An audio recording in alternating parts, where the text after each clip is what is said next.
Glória a Deus. Cumprimento a todos com a paz do Senhor. Amém? Graças a Deus pela oportunidade que temos de louvá-lo. Queridos, vamos ler a palavra de Deus no Evangelho de Marcos. Marcos, capítulo 14.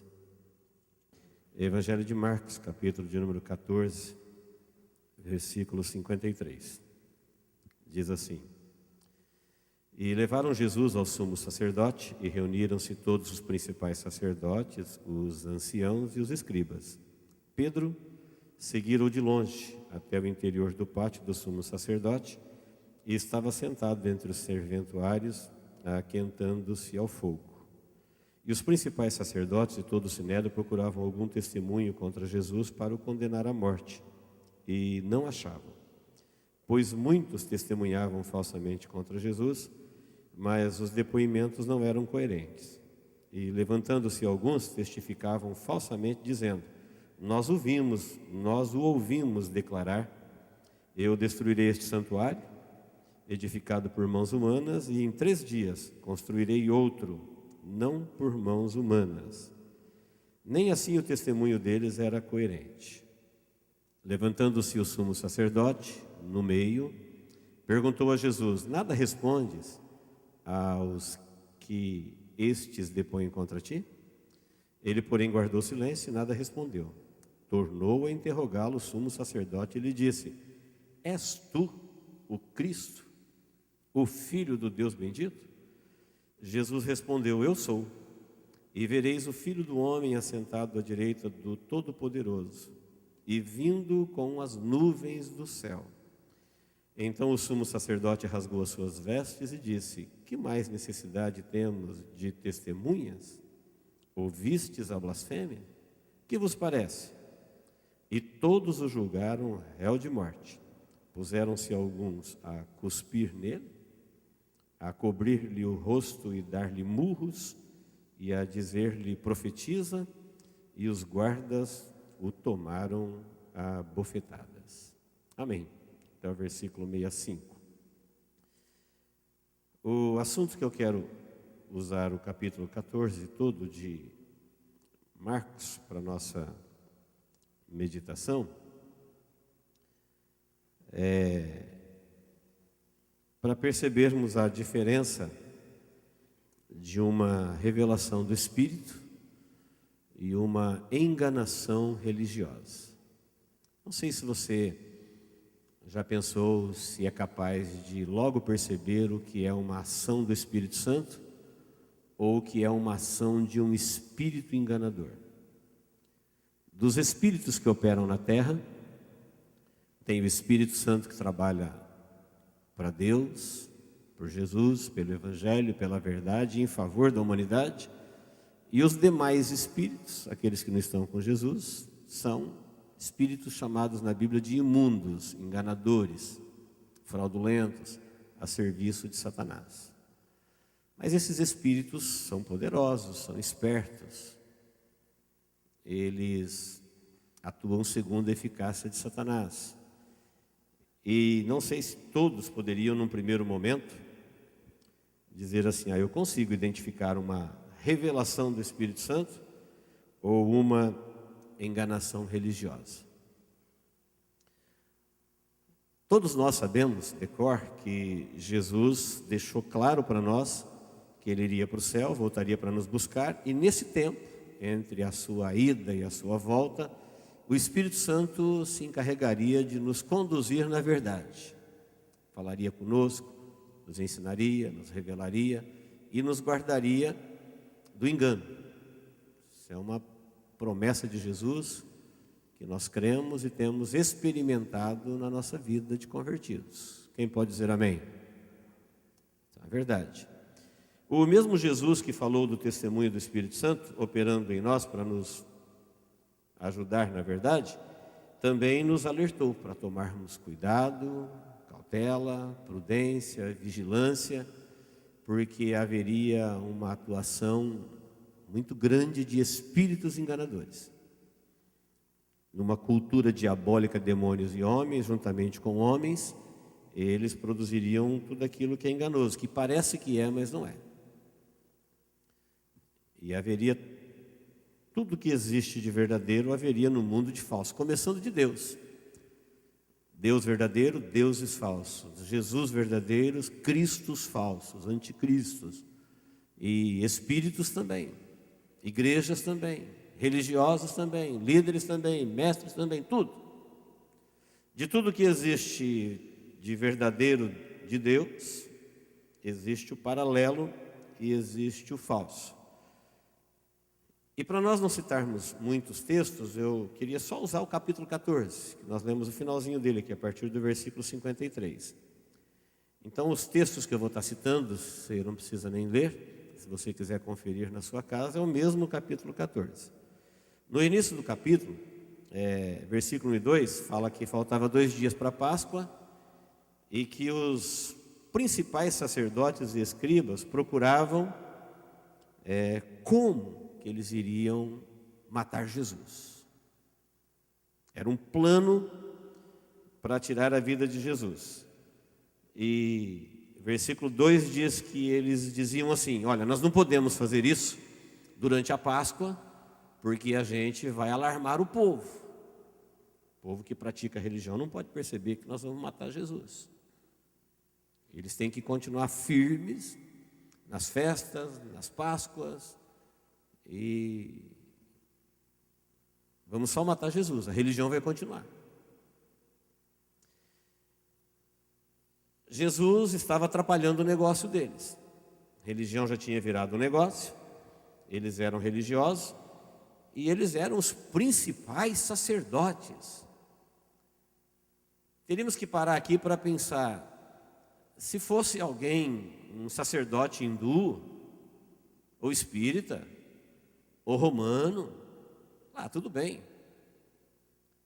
São religiões pagãs, espírito imundo se anda lá. São enganadores. Mas eles eram sacerdotes do judaísmo. Eles não eram mais descendentes diretos de Adão. Eles foram gerados em Abraão, filhos da promessa. Esse ministério sacerdotal foi instituído por Deus, na nação de Deus, para essas pessoas conduzirem o povo de Deus a Deus. Como que esses principais sacerdotes e escribas, ou seja, os que oficiavam no sacrifício, e os escribas eram advogados da lei do Antigo Testamento, os entendidos de Bíblia do Antigo Testamento, as pessoas que sabiam minúcias para não deixar o povo errar. Como que eles agora querem matar Jesus? Sendo que nós sabemos que onde Jesus morrer não haverá vida. O plano de Deus era esse. Desde que o homem pecou, ele tem que morrer, mas Jesus resolveu aceitar a missão do Pai, que era morrer por eles. Então, onde Jesus chegar e salvar, o que estava morto vai reviver. Onde Jesus morrer, não haverá vida. Seja numa pessoa, numa família, numa igreja, numa nação, onde Jesus morreu a possibilidade de viver, acabou. Jesus é a vida, ele disse: eu sou o caminho, a verdade e a vida. Onde Jesus morreu, não haverá vida. É um fato revelado na palavra. E o capítulo 14 começa dizendo que estava chegando a Páscoa e Jesus estava atrapalhando o negócio deles, Jesus não entrava na religião deles, eles tinham para eles que era eles que haveria de dizer quem é o Cristo, portanto Jesus não entrou no negócio deles, estava atrapalhando, Jesus tinha que morrer. Na sequência, no versículo 3 a 9, fala quando Jesus é ungido. Aquela passagem que todo mundo conhece de cor, quando Jesus é ungido em Betânia, por uma mulher que pegou um perfume de alto preço e quebrou o frasco, ele era lacrado, e o perfume era original, ele valia uma fortuna. Judas avaliou que ele poderia ser vendido por mais de 1000 dinheiros. E isso dava uma economia grande. E eles estavam na casa de Simão leproso, ex-leproso, um leproso que Jesus havia sido curado. Marcos não cita o nome da mulher, mas nós sabemos pelos outros evangelistas, que era Maria, irmã de Lázaro. E fica claro ali que já estava chegando o dia da prisão e morte de Jesus, e parece que Maria era a única que acreditava de fato mesmo que ele ia morrer e ressuscitar. Porque quando alguém morria, ungir o corpo, homenagens póstumas, era também comum no judaísmo. Mas saber e acreditar que alguém vai morrer e esse alguém é a pessoa mais importante na vida dela, e se antecipar a sua morte e ungí-lo ainda vivo, fazer uma homenagem que todo mundo faria como póstuma, ela faz antes? Como? O que aconteceu com Maria? Uma mulher não poderia fazer isso. Jesus não era rei, conhecidamente, politicamente, publicamente, socialmente. Ele era rei de um reino espiritual, invisível. Então, o ato dela não se justificava em nenhuma direção. E como que ela fica sabendo que ele tinha dito isso o tempo todo? Jesus pregava que estava chegando a hora da sua morte, e que ele ia ressuscitar, e que ele estava morrendo em favor da humanidade, que o Filho do Homem daria a sua vida.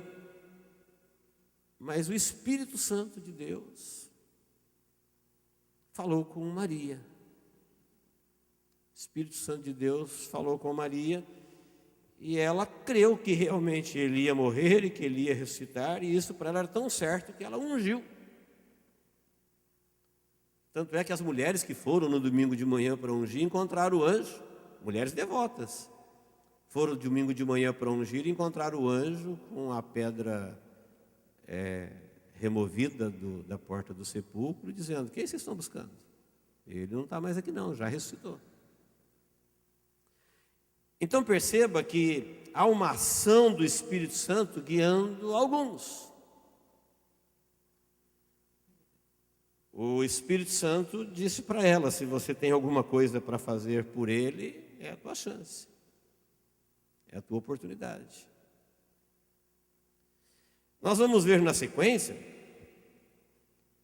isso de Maria ungir Jesus, está nos versículos 3 a 9. No 10 e 11, o Judas, que era um dos 12 de Jesus, participava dos discípulos, ele foi lá procurar os religiosos que queriam matar Jesus e propôs para eles: se vocês quiserem, eu posso entregá-lo.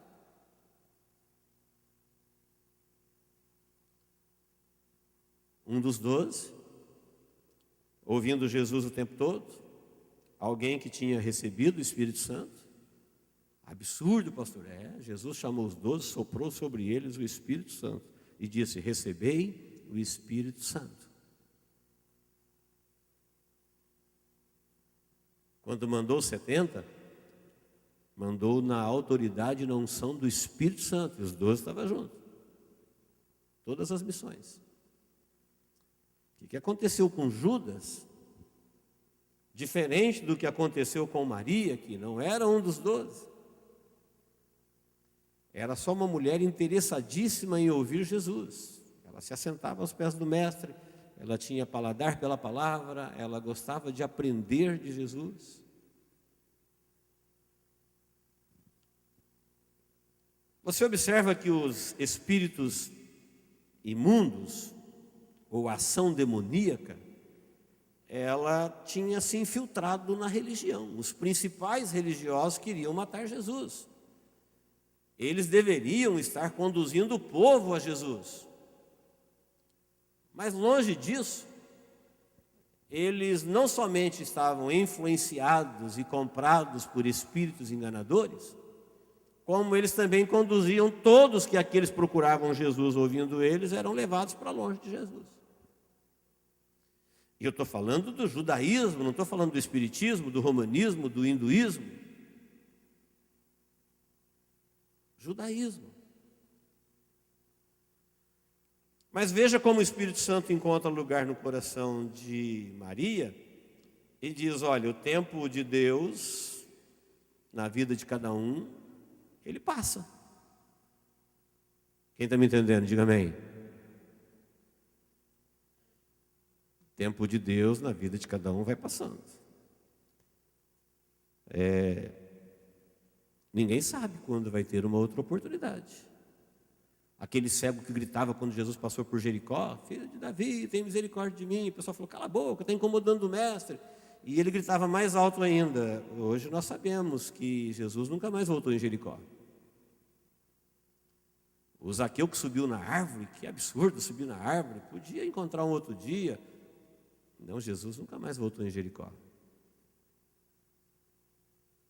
Um fato do Zaqueu se deu entrando em Jericó, o do cego se deu saindo, mas foi a passagem final. Era a chance da vida deles. E o Espírito Santo tocou no coração de Maria, e enquanto o espírito maligno, porque o próprio Jesus vai falar depois que Satanás encheu o coração de Judas. Enquanto o inimigo trabalha para oferecer na vida de Jesus um episódio triste, porque ele vai falar com tristeza no texto seguinte, dizendo: olha, um de vocês vai me trair. E a tristeza cai sobre todo ele, dizendo: sou eu, será que sou eu, será que sou eu? O Espírito Santo achou Maria, um coração para oferecer a Jesus um carinho. Tanto é que os discípulos não entenderam o que estava acontecendo, a ação do Espírito no coração de Maria. E Judas foi um que protestou, falou: olha, que desperdício, nós poderíamos pegar esse dinheiro, ele era o tesoureiro, e fazer boa ação com os pobres. Jesus falou: deixa ela. Ela se antecipou em fazer um carinho para mim antes da minha morte.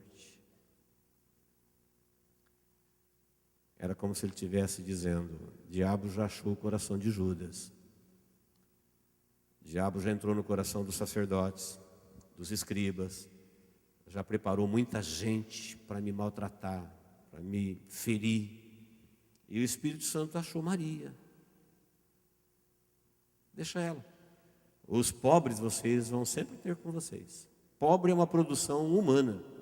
Deus, quando criou o homem e deu a terra tem riqueza para todos igualmente.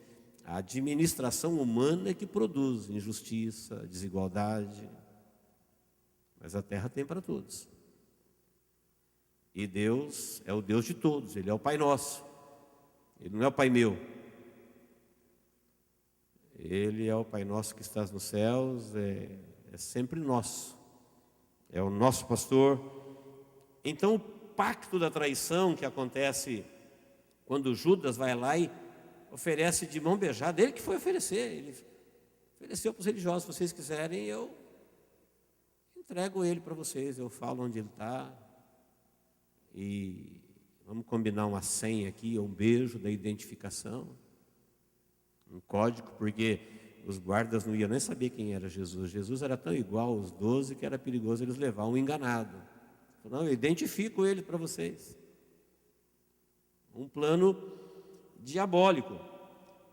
E percebe em cada uma dessas situações como que a religião conduz de um jeito e o Espírito Santo conduz de outro. Tem aqueles que são iluminados e tem aqueles que são enganados.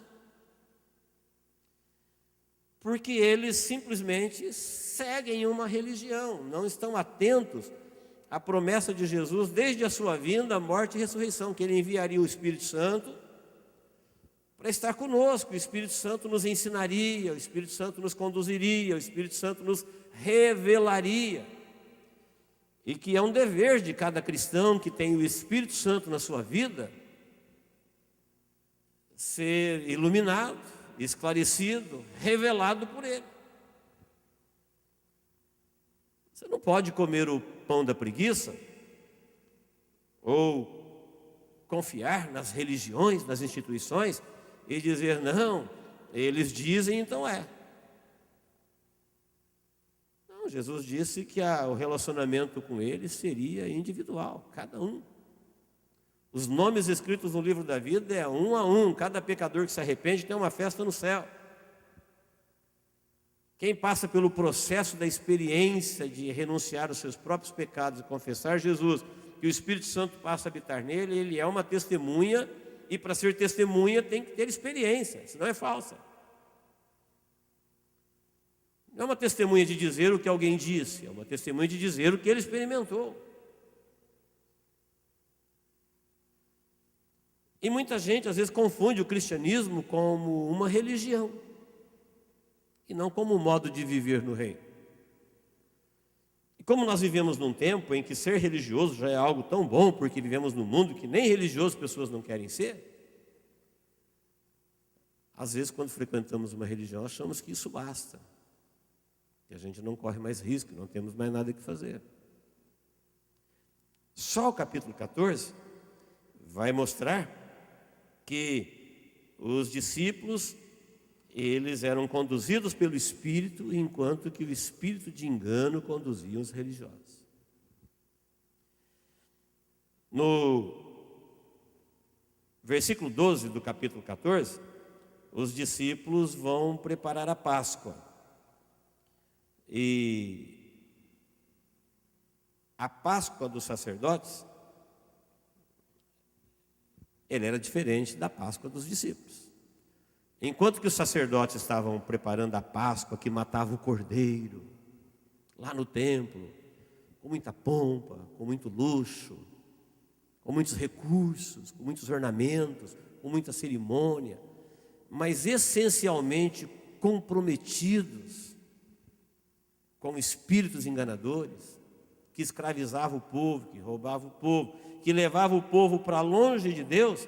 Jesus foi com seus discípulos à parte e mandou 2 deles na frente e falou assim: olha, vai lá e entra na aldeia e vocês vão encontrar alguém e pergunta para ele assim: onde é o lugar que nós devemos preparar a Páscoa? E eles vão te mostrar um lugar, e vocês quando chegarem lá vai ser uma sala grande, toda ornamentada. Jesus vai antecipando as coisas que vão acontecer.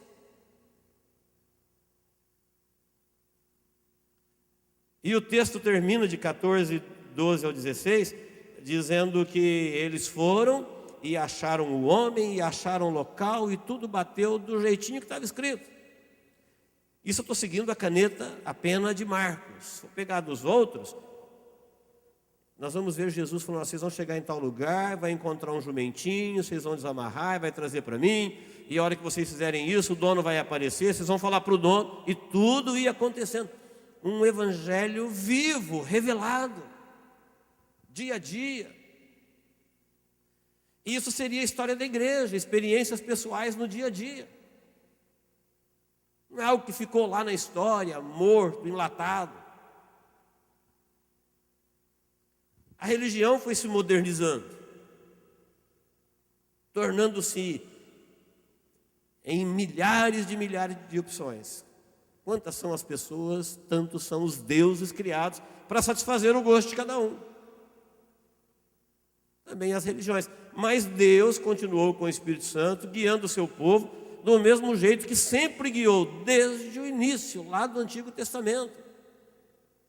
Enquanto a política, os governos, os religiosos pendiam para um lado, Deus guiava o seu povo na sua. O Espírito Santo mesmo, que usou os escritores para escrever esse texto, é o mesmo que continua usando as pessoas para entender esses textos e vivê-los. Eles foram escritos para isso,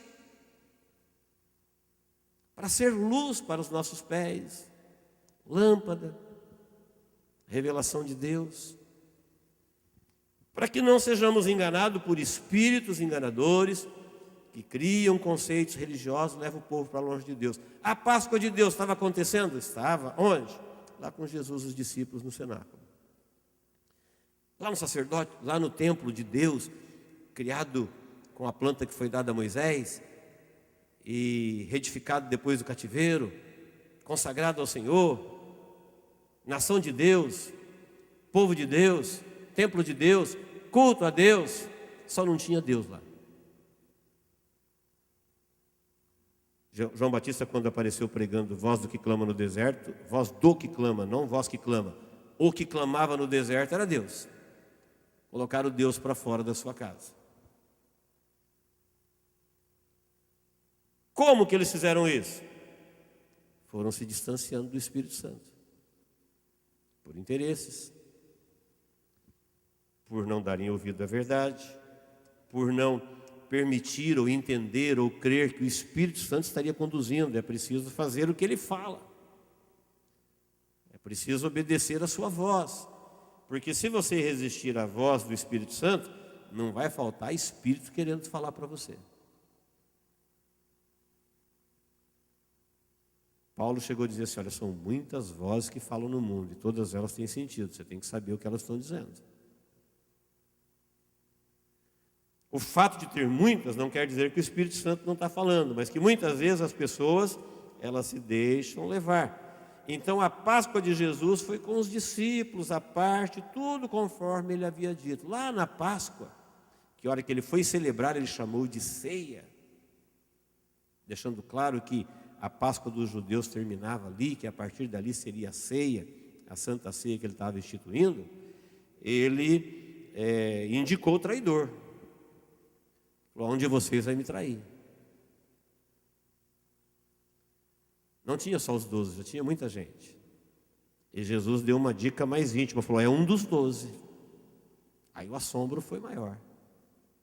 Quando ele disse, onde vocês vai me trair, tem muita gente, fica mais aceitável, né? Vai saber quem é que está no meio do povo de Deus aí. Mas ele disse, não, é um dos 12. É um dos 12 que vai me trair. Ele falou, é alguém que molha o bocado, que eles molhavam o pão no mesmo prato. É alguém que come comigo. E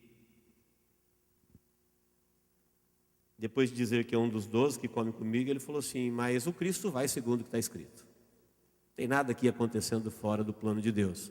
Mas ai desse. Que pena. Seria melhor se ele não tivesse nascido.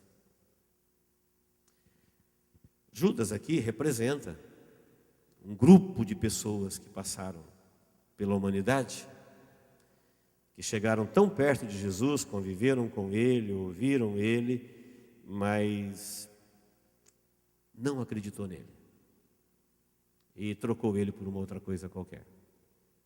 O preço que eles vão dar para Judas é uma ninharia, tanto é que ele joga fora depois, ele joga no chão. Preço de um escravo. Judas, como discípulo de Jesus, sempre teve muito mais do que isso. Se ele sempre teve muito mais, por que ele fez isso? Como é que ele troca algo impagável, eterno, imensurável por uma porcaria de 30 moedas? Porque Satanás encheu o coração. As pessoas trocam o céu pelo inferno. Trocam a verdade pela mentira, Cristo pelo diabo. Como? Porque o inimigo, o espírito que operou na vida deles, são espíritos enganadores. E eles entenderam por um momento que eles estavam fazendo um bom negócio. Como esses sacerdotes aqui, eles vão dar uma sentença para matar Jesus. E na verdade o que eles estão fazendo é se matando. Estão matando a oportunidade que eles tinham de crer na vida e viver. Porque não tem como matar Jesus. A pessoa só pode matar Jesus nele mesmo. Fora disso, ele é a vida. Ele falou, ninguém tira a minha vida. Eu estou dando ela para depois tornar a tomar. Ele está dizendo, ninguém a tira de mim mesmo. Se eu quisesse, eu rogaria ao Pai e Ele enviaria seus anjos, 12 legiões. Não, eu estou dando a minha vida, não tem como matá-lo. A pessoa mata, o inimigo sempre quer matar Jesus na vida de alguém.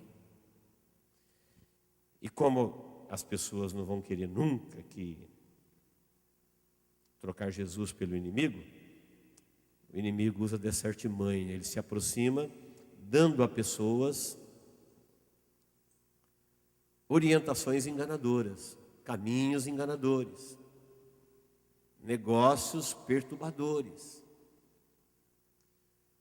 que trata-se da eficácia de Satanás, de sabedoria maligna. Lembra de domingo passado, quando nós falamos do joio e do trigo? Jesus plantou a boa semente e gerou para Deus o cristão autêntico. O inimigo foi lá, o que ele fez? Ele destruiu o cristão autêntico? Não, ele criou de aparência e pôs no meio o joio. Jesus transforma um maldito filho de Adão, condenado à morte eterna, num autêntico filho de Deus, o cristão. O diabo não foi lá e falou, vou matar o cristão. Ele falou, não, eu vou criar um cristão de Araque, onde faz de conta, e vou colocar no meio. E o fato deles existirem no meio, isso vai complicar muito o trigo. Um projeto do diabo, que muita gente aceita. Tem alguns que se orgulham até, falar, eu não sou muito lá, nem muito cá, sabe, eu sou. Quem está me entendendo, diga amém. A sede de Deus mesmo, de Jesus, fala, olha, não me aperta não, hein? Me aperta não para me escolher um lado, eu sou meio lá e meio cá. Sou definido ainda. Um projeto maligno, foi o que nós ouvimos domingo passado. Então, queridos, quando chega que o traidor é indicado, aí Jesus vai celebrar a ceia e agora ele revela, ele falou, isso aqui é o meu sangue. Pegou o cálice, isso aqui é o meu sangue que vai ser derramado por vocês. Pegou o pão, isso aqui é o meu corpo que é dado, é a nossa nova aliança no meu sangue. A partir daqui, Deus está formando a nova humanidade. Os filhos da fé, os filhos da obediência, gerados pelo Espírito. É o Espírito Santo que está gerando no coração deles o desejo de receber Jesus, porque eles foram aceitos por Jesus primeiro, e são convencidos de que Deus veio morrer por eles, e entende que Jesus vai dar a vida deles por eles, e por isso eles vão dar a vida deles por Jesus, e começa um novo relacionamento com Deus, cancelando aquilo que Adão fez no Éden. Mas o que Adão fez no Éden? Jesus disse, não, vocês se arrependem que eu perdoo. Arrepender, se converte. Convertei-vos. Se arrepende, se converte e eu cancelo aquilo lá e a gente começa tudo de novo. Essa é a ação do Espírito Santo. Portanto, o espírito imundo que entrou lá no Éden e enganou Adão, ele continua entrando nos lugares sacros. Ele entrou lá no Adão, lá onde estava o Adão de Deus, no Éden de Deus. Ele continua perambulando esses lugares e para fazer os seus feitos. A prova é que Jesus vai avisar Pedro agora. Na sequência, ali no capítulo 14, Jesus vai dizer para Pedro, né? Pedro, ele é avisado porque Jesus disse assim, olha, está chegando a hora, eu vou entregar a minha vida, e a hora que eles lançarem mão de mim mesmo para valer, todos vocês vão se escandalizar. Todos. Aí Pedro deu a cara. Pedro falou, não, eu não. Eu não, Senhor. Eu não vou fazer isso. Ele falou, ainda que todos aqui façam, eu jamais.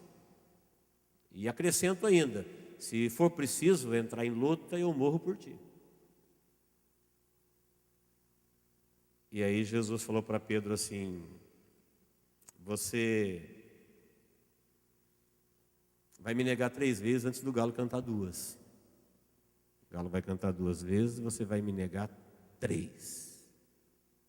Depois de Pedro falar, eu morro por ti. Então nós sabemos, por tudo que a Bíblia diz, que Pedro estava sendo sincero, ele não era um cristão falso. Ele estava disposto a morrer por Jesus mesmo.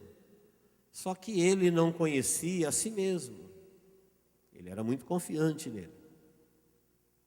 Ele era sanguíneo, determinado. Homem do mar, homem de coragem, não tinha medo de morrer. Mas ele não tinha ainda a revelação do Espírito que ninguém morre para Deus sem antes Deus morrer por ele.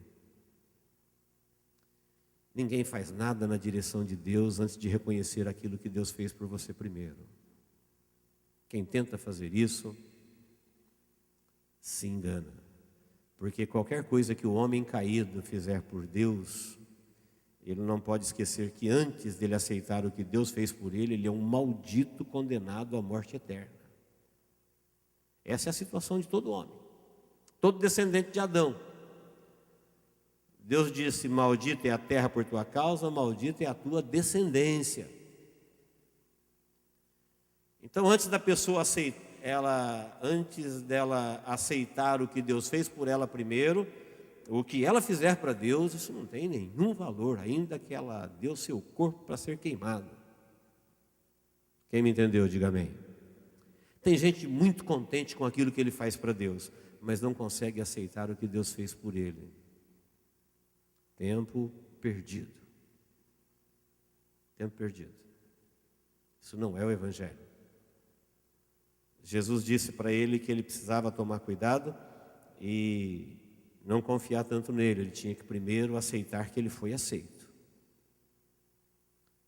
Aceitar que Jesus daria a sua vida por ele. Foi aquilo que ele acabou de ensinar-lhe na ceia. Esse é o meu corpo que é dado. Esse é o meu sangue que é derramado. Essa é a nova aliança que eu faço com vocês. Aquele engano do diabo lá em Adão está neutralizado. Morreu, se arrependeu, vamos começar de novo. Mas o inimigo está aí outra vez. Ele vai vir com as suas artimanhas. E quando Jesus disse para ele que ele ia negar 3 antes do galo cantar 2, ele, acredito que no primeiro momento não acreditou. Mas o capítulo 14 continua e o próximo passo, Jesus é preso. E quando Jesus foi preso, os irmãos sabem que ele estava lá no Getsêmani, né? Depois que Pedro foi avisado, eles foram para o Getsêmani. E lá no Getsêmani foi quando Jesus sentiu angústia, tristeza, pavor da morte. E ele chamou Pedro, Tiago e João para ir num canto mais profundo do jardim. Tinha o jardim, dentro do jardim, o mais profundo do jardim. Lá nesse mais profundo do jardim, Jesus se angustiou, Jesus chorou. E ele falou que a sua alma estava triste até a morte. E ele disse para Deus assim: Deus, eu sei que tu podes tudo. Tudo te é possível na oração. Se tudo te é possível, então, se for da sua vontade, passa de mim esse cálice sem que eu beba. O Senhor pode tudo. Para o Senhor não há impossível. Isso é uma crença universal. Todos nós sabemos que não há nada que possa limitar o poder de Deus.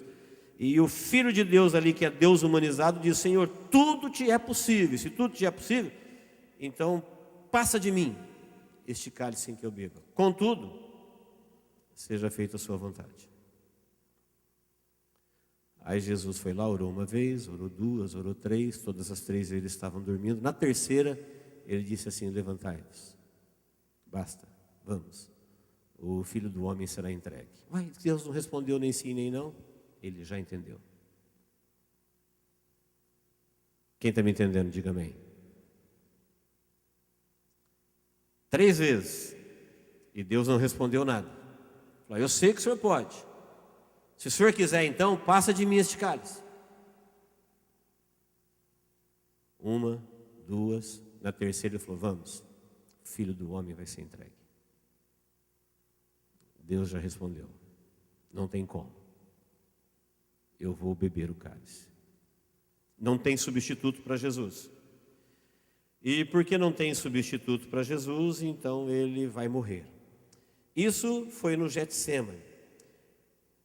Passando a fase do Getsêmani, você vai ver que Jesus é preso. Ele estava falando em levantai-vos, vamos daqui, quando chega a turba com pau, com armas, e vieram para prender Jesus. E quando eles vieram para prender Jesus, conforme o combinado, Judas executou a senha. Falou: mestre, e o beijou. Aí quando ele o beijou, eles se aproximaram para prender Jesus. E ali não teve muita conversa. Quando eles vieram para tomar Jesus, Pedro passou a mão da espada e deu uma espadada e cortou a orelha do servo do sumo sacerdote, que não é Marcos que diz, mas nós sabemos. Ninguém dá espadada para cortar a orelha, porque um camarada com a orelha cortada, ele fica mais bravo ainda, ele não está vencido. Aquela espadada era para o pescoço. Ali era uma cabeça que ia rolar. Pedro entendeu que era para lutar, que não era época de rendição. Ele não estava crendo ainda na ressurreição. Se ele não está crendo na ressurreição, e não vai ter rendição, o que resta é luta. Se você crê, então você confia em Deus que Ele conduz tudo. Se você não crê, você se rende, não vai ter rendição, então é luta. Aí Jesus mostra para ele que não vai ter luta. Fala para ele, coloca a tua espada na bainha, quem usa a espada, com a espada será ferido. E cola a orelha do soldado no lugar. E quando Jesus faz isso, ele se rende. Ele se rende, né? Ele se rende, e nessa rendição de Jesus cumpriu-se o que nós acabamos de ver. O que ele havia acabado de dizer, todo mundo foge. Tem um único versículo aí, só no Evangelho de Marcos, que é Marcos 14, 51, 52, que fala que um jovem, unicamente um jovem, seguia Jesus. Ele havia dito, olha, vai ferir o pastor, e quando ferir o pastor, todo mundo vai abandoná-lo. Jesus já havia dito no Evangelho de João, registrado por João, que ele falou, todos vocês vão me abandonar, mas o Pai vai ficar comigo. Vocês vão me abandonar, mas o Pai vai ficar comigo. Ele se nutria do amor de Deus. Ele estava preparado para a rejeição humana. E como Jesus disse que todos iam abandonar, Marcos ainda faz uma ressalva. Não sei se é ele, essa pessoa, alguém que ele conhecia, mas ele diz no versículo 51 que seguia um jovem coberto unicamente com um lençol. Mas lançaram mão dele também, queriam prender ele também. E ele, na fuga, tentando se livrar dos seus opressores, ele acabou deixando o lençol e fugiu nu. Fugiu também. Todos fugiram. Pedro segue Jesus de longe. Viu o que está acontecendo. Conforme nós lemos no texto, chegamos aqui onde nós lemos, né, para encerrar. Aí chegou perante o Sinédrio, levaram Jesus lá para o Sinédrio. Quem está lá no Sinédrio? O sumo sacerdote. A maior autoridade religiosa na terra perante Deus, instituída pelo próprio Deus. Teria que ser gente de confiança de Deus para não deixar ninguém que quer encontrar com Deus errar o caminho. Lá está Jesus, Deus, para ser julgado por Ele. E diz o texto que nessa reunião estavam os principais sacerdotes, o sumo sacerdote, maior autoridade, os escribas e os anciãos. As melhores mentes, os maiores entendidos em termos de religião e de Deus estão ali. E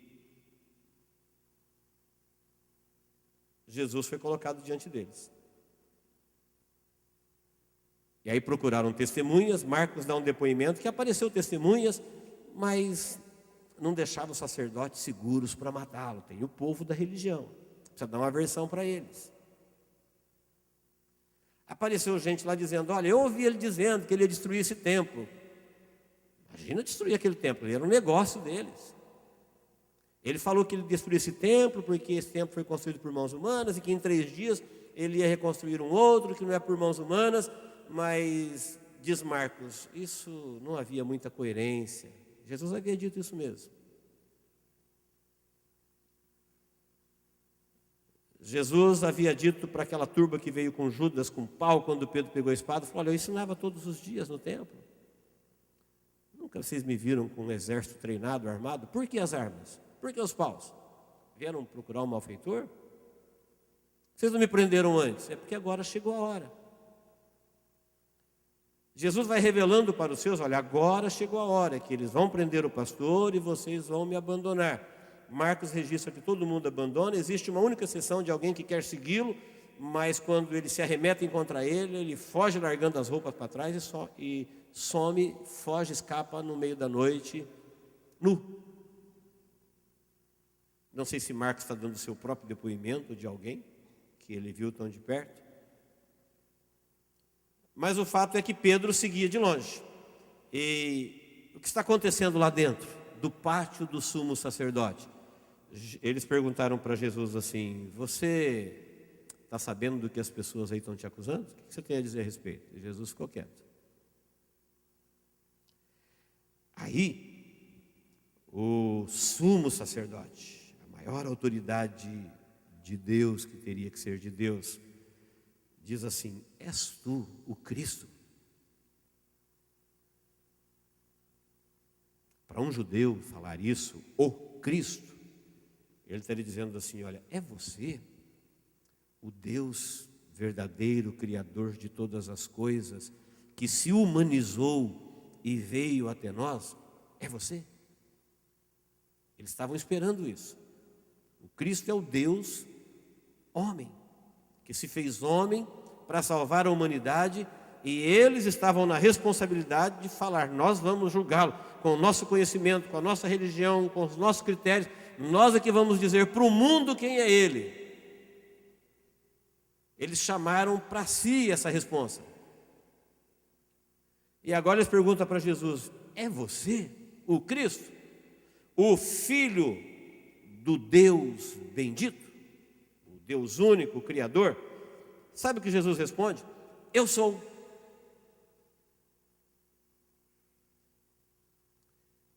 Eles deveriam cair de joelhos arrependidos. Se Ele é, então nós estamos mortos.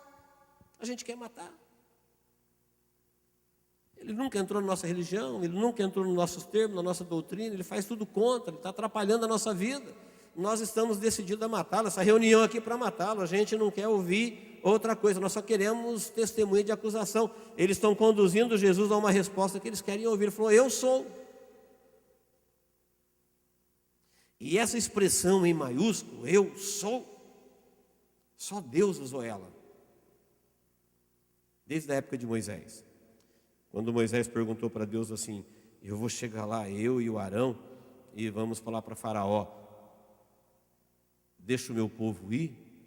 O povo de Israel estava escravo lá 430 anos, o Egito era uma grande potência, e vai chegar eu lá com uma vara na mão, e Faraó vai perguntar: quem é você? Quem te mandou? O que eu digo para ele? Deus falou: diga para ele: eu sou, me enviou a vós. Fala que eu sou, te mandou. Não tem um nome que define Deus. Ele é. E quando Jesus usou a mesma expressão que Deus colocou na boca de Moisés, dos quais eles se sentiam seguidores fiéis, falou: eu sou. E vereis o Filho do Homem. Eu sou, e vocês vão ver o Filho do Homem, quer dizer, é uma referência a Ele mesmo, assentado à direita do Todo-Poderoso. Quem viu isso daí uns dias foi João, que revelou no Apocalipse. Quando ele estava nele de Patmos, ele viu o próprio Jesus, aquele que ele viu sangrando, poderoso no céu, assentado à direita de Deus, num corpo glorioso, cumprindo o que Jesus havia dito. Vocês vão ver, sou eu. E faz uma profecia para o final do tempo dos judeus, dizendo: e um dia vocês me verão vindo nas nuvens do céu. Se eles estivessem procurando por Deus mesmo, ali deveria ter uma rendição histórica, de conversão, pedido de perdão a Deus, pedido de perdão à nação, de cegueira espiritual, dizendo: nós nos enganamos. Pelo contrário, o sumo sacerdote nesse momento rasgou as suas vestes. Era um sinal de profunda revolta e humilhação, para gerar convicção e espanto em todos os seus subordinados, e disse assim: nós não precisamos mais de testemunhas. Vocês ouviram ele falar, ele é réu, confessa, ele se diz que Deus. Falou que ele é Deus. Ele acabou de blasfemar. E porque ele acabou de blasfemar, eu entendo que ele é digno de morte. E vocês, o que vocês acham? Todos concordaram. Todos, ele é digno de morte.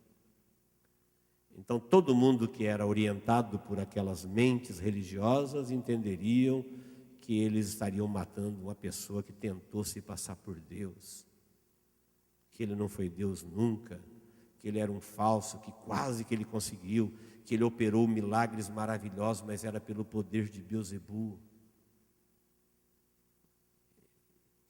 E fazendo tudo que era verdadeiro de Deus para a humanidade ficar falso, e tudo que era diabólico do inferno para a humanidade ficar como verdadeiro. É isso que eu entendo. E vocês, o que vocês acham? Todo mundo falou, ele é digno de morte. A partir deste momento começou a pancadaria. Murros em Jesus, cusparadas na face, tratando Jesus como se fosse um diabo. Cobriram a cabeça deles e o encheram de bofetadas e diziam, profetiza, quem é que foi que te bateu? E sabe quem estava de longe vendo a sessão de horror? Pedro. Pedro estava assistindo ali, entendendo, olha o que eles estão fazendo com o nosso Cristo. E nesse momento passa uma mulher e o encara e diz, você é um deles, né? Ele falou, não, eu não o conheço.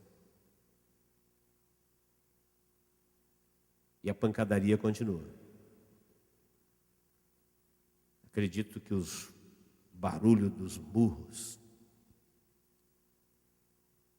do cuspe, a zombaria, as bofetadas estralavam no rosto de Jesus.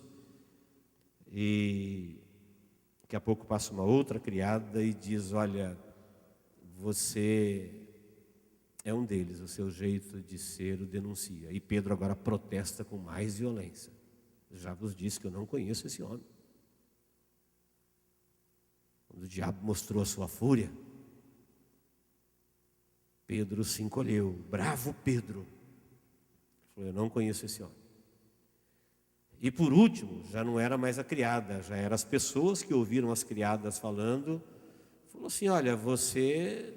teu jeito de falar, teu jeito de vestir, te denuncia. Você é um deles. E aí Pedro começa a protestar e praguejar. Ele se defende, para ele era uma verdade que ele tinha que manter viva, senão ele ia para aquela sessão de horror lá também. Aquilo lá que o diabo estava fazendo com Jesus era uma mensagem para quem seguia Jesus de longe. Olha o que acontece aqui com quem segue Jesus, ó.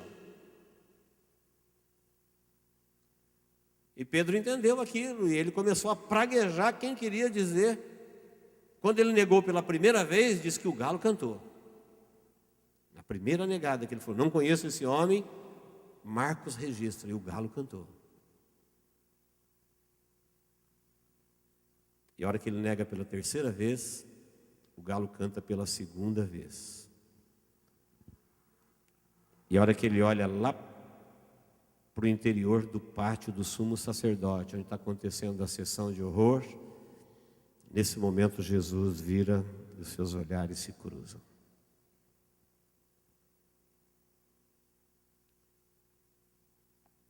E aí Pedro lembrou de tudo. Quando ele falou para Jesus, eu jamais. E Jesus disse, você é um igual. Jesus não disse, você é um diabólico traidor, Satanás encheu no seu coração. Ele falou, não, você é Pedro. E como Pedro, você é humano. E como humano, você não consegue vencer o ataque, a fúria do inferno, se você não se render a Jesus e confiar que o trabalho do Espírito Santo na vida dele te protege, você é um igual. Você é um enganado igual. Você é confiante em si mesmo e fique sabendo que Adão estava em condições muito melhores do que você no Éden e ele foi enganado. Eva estava em condição muito melhor do que nós e foi enganada. O inimigo não é para ser temido, mas também não é para ser subestimado. Não fique confiando aí na sua religiosidade. Não fique confiando que você é Pedro, você é o bom, você é especial. Você tem coragem? Provavelmente Pedro era alguém que se destacava no grupo. Provavelmente Pedro era um exemplo por onde vivia. E isso gerou nele uma certa confiança. Mas quando o assunto era assunto espiritual, Jesus queria mostrar para ele, você não conhece o que o homem é capaz de fazer.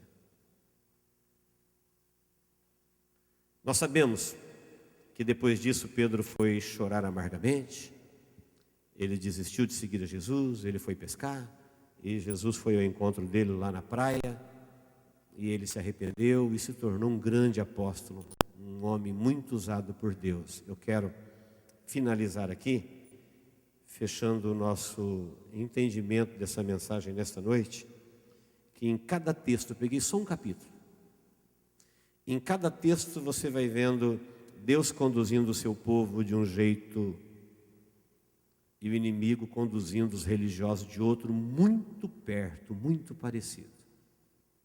O inimigo nunca quis destruir o templo.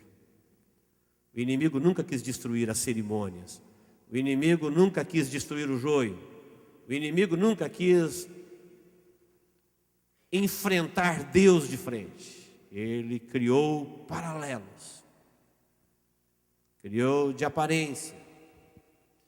Ele criou pessoas que elas vão entrar no templo de Deus e vão ver pessoas de Deus, falando de Deus, mas por elas não terem o Espírito Santo de Deus no coração delas, elas não entenderão que aquilo não era de Deus.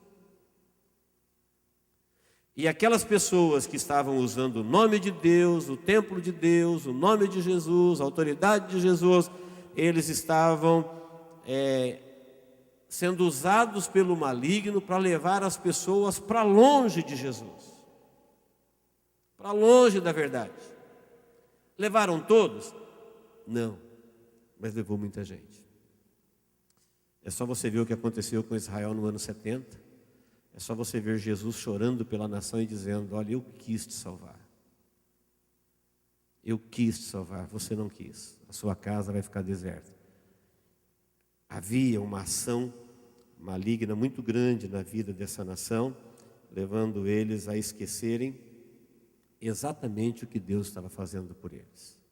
Queridos, para encerrar, eu quero dizer que o inimigo é o mesmo.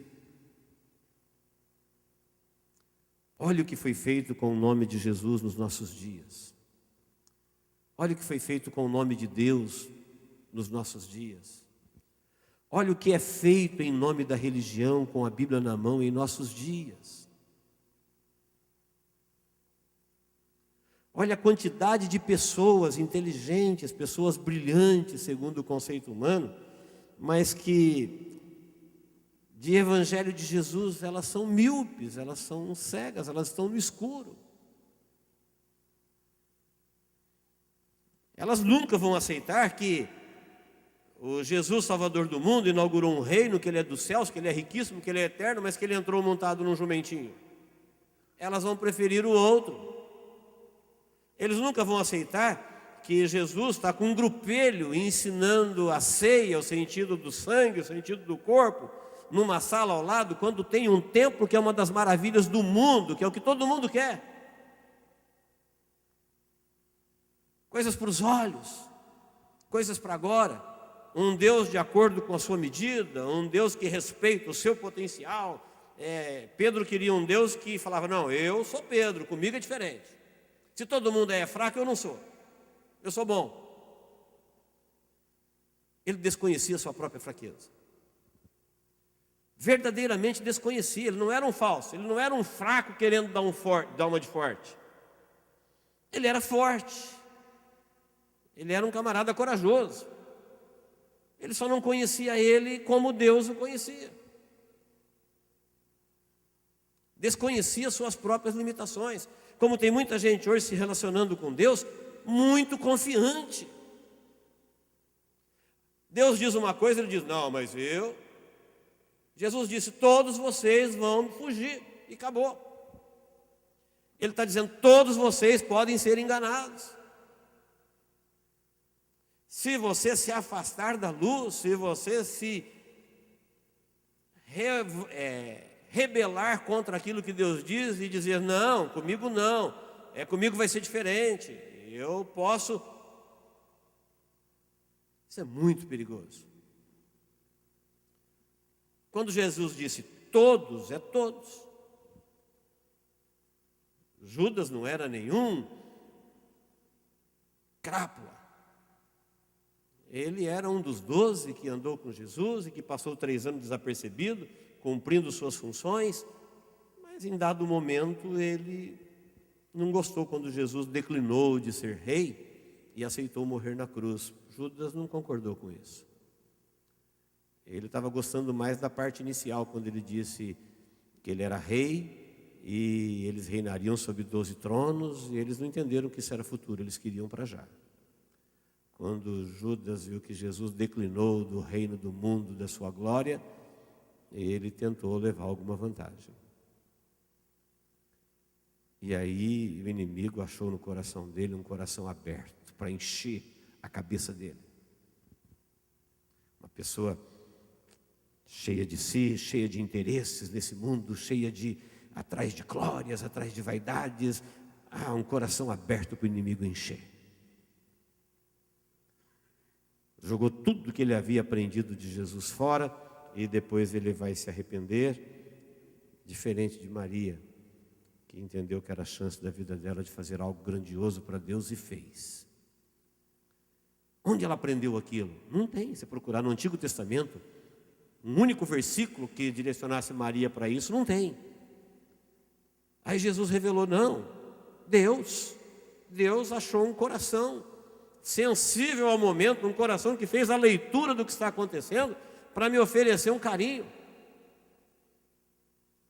Um coração quebrantado, alguém que crê realmente que está fazendo para Deus. Isso não tem nada a ver com religião, isso não tem nada a ver com bênçãos, com promessas. Jesus falou assim, porque ela fez isso, agora onde esse evangelho for pregado, vai falar isso, vai ficar na memória dela. Mas ela não fez para isso.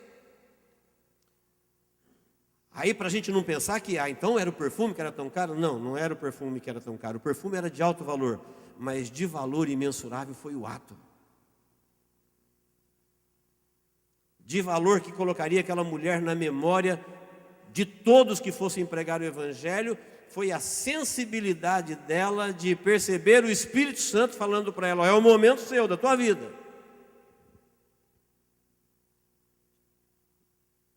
E ela ouviu a voz do Espírito.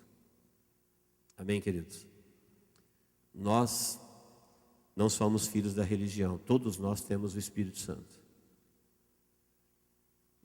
E não podemos ser autoconfiantes. Nós temos que ouvir o Espírito Santo. Eu tenho que ouvir para a minha vida, você tem que ouvir para a sua vida. Você não pode vir aqui e falar assim, o pastor falou, então eu vou fazer. Não. Você tem que ouvir o Espírito Santo falando com você. Porque a nossa igreja, toda igreja é boa. Você nunca vai encontrar um pastor falando que a igreja dele é ruim. Foi assim que Roma dominou o mundo.